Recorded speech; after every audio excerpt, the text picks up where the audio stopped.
tą akimirką, kai tik pajunti, kad tau pasidarė sunku, iškilo nemalonus jausmas,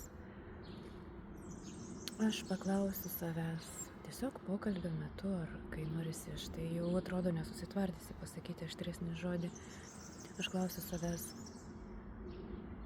kas esu? Ir įsiklausau.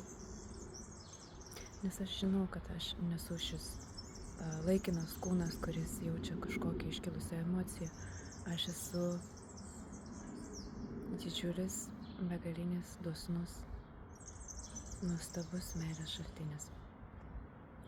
Ar jis gali taip pykti dėl mažmožių?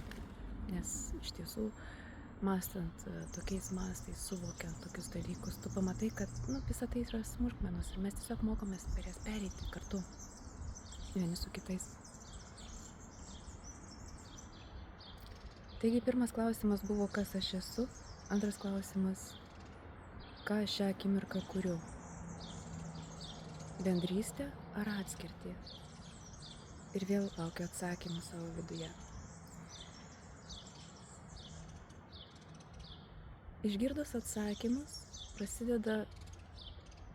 pasidaro labai lengva toliau veikti.